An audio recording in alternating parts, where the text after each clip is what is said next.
बहुत दिनों से कांग्रेस के तमाम कार्यकर्ताओं के मन में एक प्रश्न चल रहा है, जो धीरे धीरे यक्ष प्रश्न में परिवर्तित हो गया था कि ये केसी वेणुगोपाल कब तक झेलने पड़ेंगे। आखिरकार केसी वेणुगोपाल की कुर्सी पे कोई दूसरा व्यक्ति कब बैठेगा, और बैठेगा तो कौन बैठेगा। आज एक बड़ी इनसाइड इंफॉर्मेशन मेरे हाथ लगी, बड़े ही विश्वस्त सूत्रों से, और जो जानकारी आई उसने और ज्यादा चौंका दिया कि दरअसल केसी वेणुगोपाल भले ही कुर्सी पर बैठे हैं, लेकिन बीते दिनों में जो कुछ भी काम आप होते हुए देख रहे हैं ना कांग्रेस में, वो दरअसल जहां पे अच्छे काम हो रहे हैं वहां पे एक ही आदमी है जिम्मेदार, जो जिम्मेदारी निभा रहा है, और वो व्यक्ति एक पूर्व आईएएस ऑफिसर रहा है, जिसने 2019 में अपने पद से इस्तीफा दे दिया था और ये कहते हुए दिया था कि दरअसल इस देश में लोकतांत्रिक व्यवस्थाएं चरमरा रही हैं और मैं ऐसे में काम नहीं कर सकता।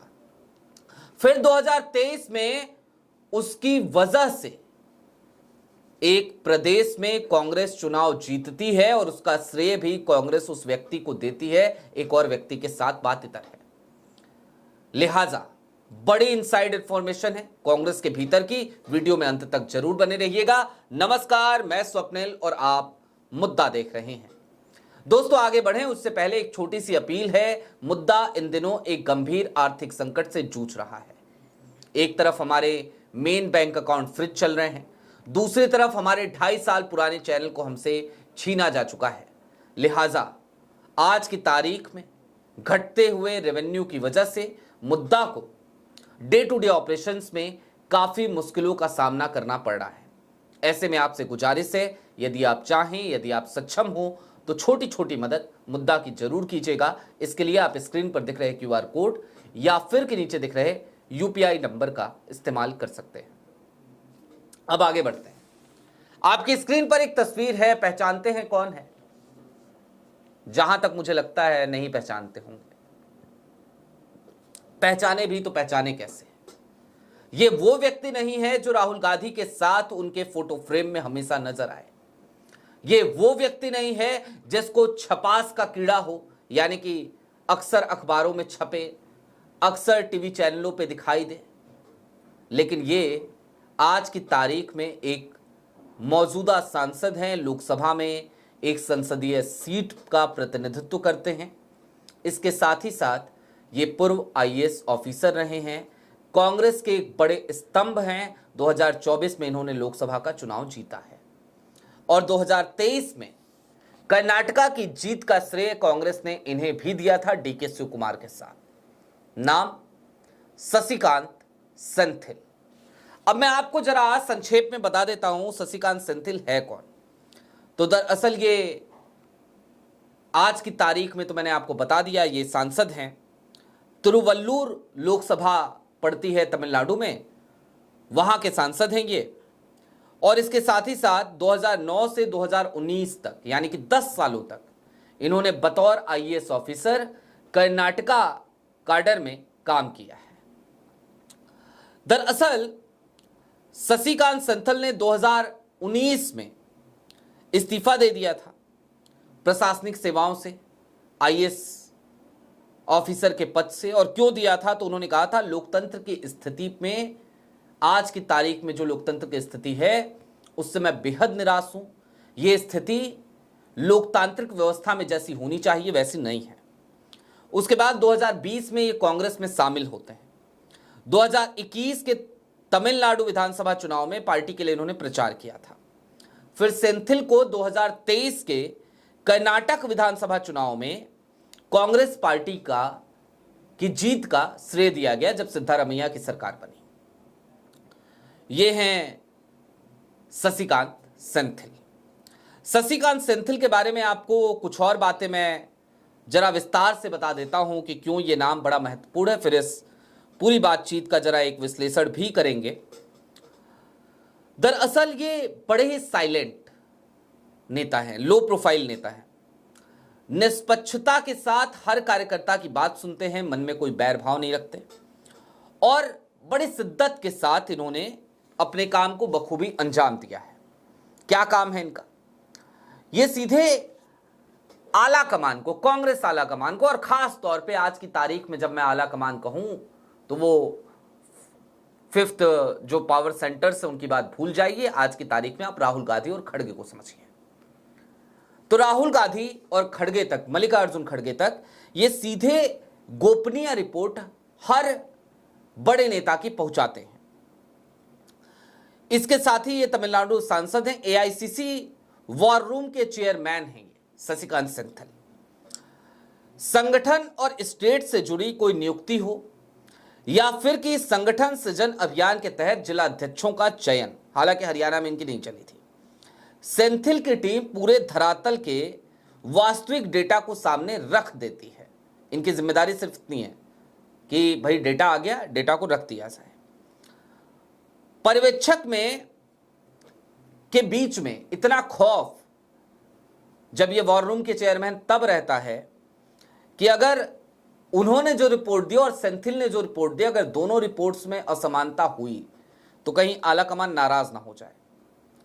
अब राहुल गांधी सेंथिल पर, यानी शशिकांत सेंथिल पर बहुत ज्यादा भरोसा भी करते हैं और उसके पीछे सेंथिल ने बहुत सारे कारण दिए हैं राहुल गांधी को। दोस्तों, अब जरा यह समझिए कि आज की तारीख में शशिकांत सेंथिल की जरूरत क्यों है कांग्रेस को। क्यों केसी वेणुगोपाल की कुर्सी पर आज किसी और व्यक्ति को होना चाहिए।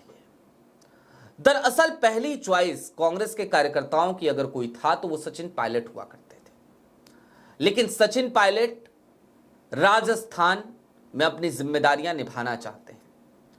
गौरव गोगोई आज की तारीख में असम में हिमंता बिस्वा शर्मा के पसीने छुड़ा रहे हैं और दूसरी तरफ शशिकांत सेंथिल है जो इस जिम्मेदारी को बखूबी निभा सकते हैं, क्योंकि अब तक उनके जो कार्यशैली रही है वो कार्यशैली दरअसल कांग्रेस के आला कमान को बाखबर करने की रही है कि भाई जिला अध्यक्षों की सूची तैयार हो रही है, लेकिन ये रिपोर्ट है, फलाने जगह से फलाने का नाम आया है तो ये रिपोर्ट है, फलाने आदमी इतना कांग्रेस के लिए काम करता है, इतना किसी और के लिए काम करता है। ये सारी रिपोर्ट शशिकांत सेंथिल ईमानदारी से पहुंचाते हैं और जाहिर सी बात है इसके पीछे उनकी अपनी, जो उनका अपना जीवन रहा, उनका अपना इतिहास रहा, 2009 से 2019 तक जो आईएएस ऑफिसर रहे, प्रशासनिक सेवा में रहे, वो जो उनका अनुभव है वो भी इसमें उनकी काफी मदद करता है। लिहाजा शशिकांत सेंथिल आज की तारीख में केसी वेणुगोपाल की कुर्सी पर काबिज होने के लिए तैयार खड़े, लेकिन थोड़ी देर के लिए और यहां ठहरने की जरूरत है। केसी वेणुगोपाल के रहते कांग्रेस को क्या नुकसान हो रहा है, जरा इस बात को भी समझिए। हालांकि केसी वेणुगोपाल खुद को आजकल सक्रिय दिखाने की कोशिश जरूर कर रहे हैं, लेकिन ऐसी कौन सी सक्रियता। हरियाणा का ही चलिए एग्जाम्पल ले लीजिए। हरियाणा में क्या हुआ, तो हरियाणा में जनाब हुआ ये कि बीके हरिप्रसाद ने 2 लोगों के नाम भेजे, दोनों नामों पे केसी वेणुगोपाल साहब के हस्ताक्षर से चिट्ठी आ गई और 2 नाम थे, सीएलपी लीडर के तौर पे भूपेंद्र हुड्डा और दूसरे राव नरेंद्र सिंह प्रदेश अध्यक्ष के तौर पर। राहुल गांधी के उस वायदे को धता बताते हुए कि इस बार हरियाणा में एक युवा नेतृत्व दिया जाएगा हरियाणा को कांग्रेस का, लेकिन वो बात तो हो नहीं पाई। राव नरेंद्र सिंह 3 बार विधानसभा का चुनाव हारे हुए प्रत्याशी, उनको प्रदेश अध्यक्ष बना दिया गया। आज काफिले निकल रहे हैं और हरियाणा का हाल ये कि बृजेंद्र सिंह, जो खुद अपने खर्चे पर पार्टी की सहमति के बाद, आला कमान की सहमति के बाद आज एक यात्रा लेकर निकल पड़े हैं। 5 अक्टूबर से उनकी यात्रा शुरू होनी है, तो उनकी यात्रा के खिलाफ गुटबाजी, बयानबाजियों का दौर हरियाणा में जारी है। कांग्रेस को मजबूत करने को निकले सड़कों पे और उसको कमजोर करने की कोशिश प्रदेश के आला कमान का गुट करे, तो जरा सोचिए कितनी चिंता वाली बात है। लेकिन वेणुगोपाल साहब का सिलेक्शन अभी तक ऐसे ही हुआ करता था और ऐसे में शशिकांत सेंथिल को आज की तारीख में कांग्रेस का आला कमान एक बड़ी उम्मीद के तौर पर देख रहा है, क्योंकि शशिकांत सेंथिल कांग्रेस के प्रति लगातार समर्पित रहे। मौजूदा दौर में भले वो एक सांसद आज हो गए हैं, लेकिन 2020 में जब उन्होंने पार्टी ज्वाइन करी थी तो 4 सालों तक लगातार 2019 में रिटायर होते हैं, 2020 में कांग्रेस ज्वाइन करते हैं और 4 सालों तक लगातार वो कांग्रेस के लिए तमिलनाडु से लेकर कर्नाटका तक मेहनत करते हैं। कर्नाटका में पार्टी को जीत दिलाते हैं और पार्टी ही उन्हें इस बात का क्रेडिट देती है। वो हैं शशिकांत सेंथिल। बहरहाल अब जाहिर सी बात है कि इस तरीके की खबरें जब आने लगी हैं तो स्लीपर सेल वो सदमे में है, उसकी हालत खराब है, क्योंकि अब तक जो चीजें चापलूसी से, गणेश परिक्रमा से हो जाया करती थी, अब उनकी उम्मीदें खत्म होने लगी हैं। जाहिर सी बात है कि अब वो जो लोग थे जो कांग्रेस के साथ लगातार गद्दारी किया करते थे, उनकी मनसा पर पानी फेरने के लिए किसी ऐसे व्यक्ति का नाम सामने आ गया है जो व्यक्ति खुलकर ना सिर्फ कांग्रेस के प्रति समर्पित है बल्कि कांग्रेस के लिए काम करता नजर आता है। अब आपकी क्या राय है, हमें जरूर बताइएगा। चलते चलते बस इतना ही कि आज की तारीख में मुद्दा एक गंभीर आर्थिक संकट से जूझ रहा है। डे टू डे ऑपरेशंस में हमें काफी मुश्किलों का सामना करना पड़ रहा है, लेकिन हां, आपकी जो मदद है, आपकी तरफ से मिलने वाली जो मोहब्बत है, वो हमारे साथ है। लिहाजा हम डरे नहीं हैं, झुके नहीं हैं और रुके नहीं हैं। ऐसे में यदि आप चाहें तो छोटी छोटी मदद मुद्दा की जरूर कीजिएगा। इसके लिए आप स्क्रीन पर दिख रहे QR कोड या फिर के नीचे दिख रहे UPI नंबर का इस्तेमाल कर सकते हैं। चैनल पे नए हो तो सब्सक्राइब करते हुए भी जरूर जाइएगा, क्योंकि ये चैनल वो पुराना वाला मुद्दा चैनल नहीं है। 28 साल उस चैनल पर एक एक करके सब्सक्राइबर जोड़ने के बाद हमसे बीते महीने वो चैनल छीन लिया गया। बहुत शुक्रिया।